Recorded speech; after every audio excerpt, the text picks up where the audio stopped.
Alright, so Leah has resurrected the Film Survey Challenge and has told Kel and I that we must do it. Well, we don't have to, but it was strongly recommended that we do it. So, here are my answers.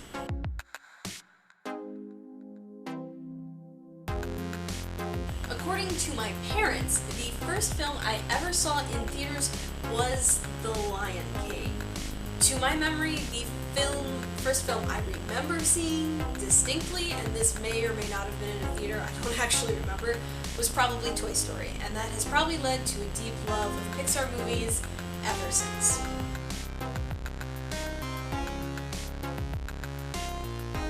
I don't know if it's possible to have a singular favorite film. I think it is possible for some people because they get so engrossed and fall in love with maybe a franchise, but I think it's really hard because there is so much out there for movies and there are so many buttons that they can press. It's really hard to say that one movie can encompass everything you could possibly want from movies.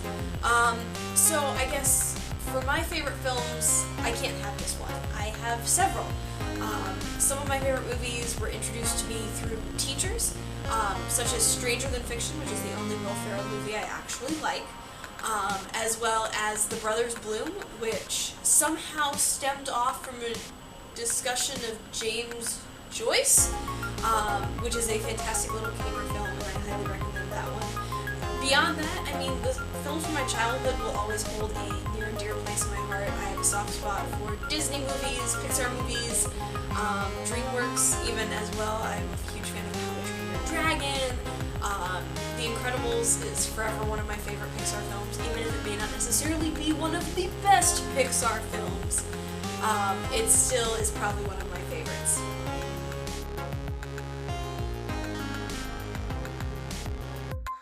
Leah added the question of what is your favorite TV show? I don't know if I actually have one. I feel like I actually don't watch that much TV.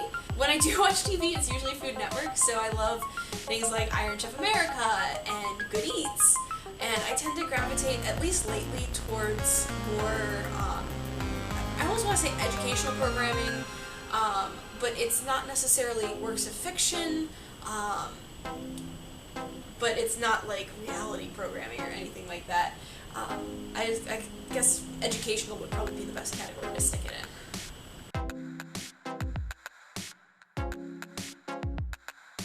Oh gosh, what film hasn't made me cry? I cry very easily, and so any film that tugs on my heartstrings will definitely get me crying. Whew. Inside Out got me hard. Up always makes me cry. I can't watch A Walk to Remember without ending up in tears. I actually have gotten into a mood of, I actively avoid things that I know are just sad movies because I know I'm gonna cry. And I don't necessarily like crying because I cry enough at other things. I don't need movies to help me with that.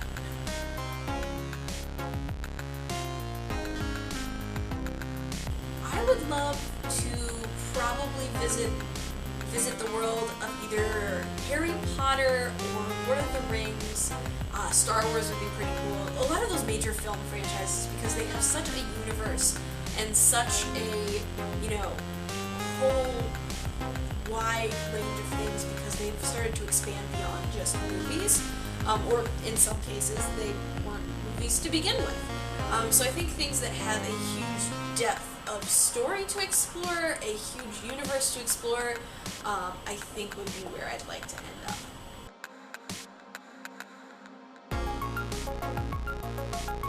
I've always kind of identified with Hermione Granger. She was always the bookworm, she was always the smart one, but she also had the tendency to pull people back down to earth with her. She was very much a realist, which I always respected. And one thing that I think has kind of faded for me that I'd love to kind of bring back is that kind of thirst for knowledge.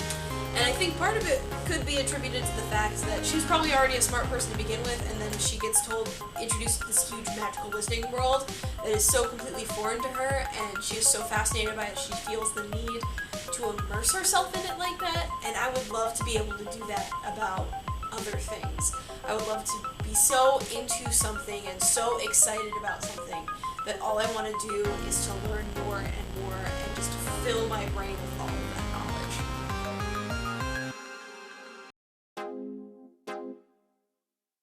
I'm not really sure that a whole lot of movies have influenced my, life or YouTube. I would have to say maybe that my kind of experiment in stop motion, that was very quick for my cooking video. I think stop motion is a really cool medium, and it's kind of a whole different way of thinking. And I love, if you haven't seen the Lego Movie, the entire movie, or a good portion of the movie, was physical sets that they built and rebuilt and changed, and it's really amazing what they were able to do with that, and I think it is just so fantastic visually what they were able to accomplish with children's toys. So I definitely think that's been kind of a cool thing to watch. But I think what Leah's answer about how she gets her inspiration from other people on YouTube and Instagram and Vine and other forms of social media and collaborative media, I think actually says something about how we approach media these days, because one of the big concerns with the rise of sites such as YouTube or other, alternative media sites where most of that content is not produced by big media companies, I wonder how much that says about how our culture has shifted and how we view media nowadays. It used to be that, if you wanted to go see some amazing things, you had to go to a movie theater, buy that VHS or DVD or what have you.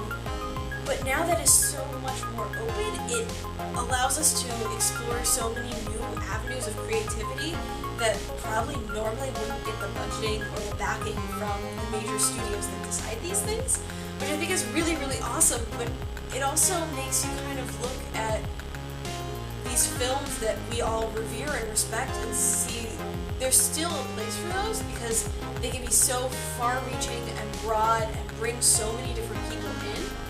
And at the same time, because of that, you have this whole experience of sharing a piece of media with so many people.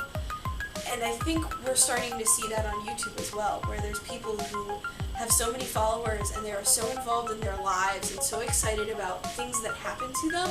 I think it's really kind of an interesting contrast in how these two different mediums kind of approach that.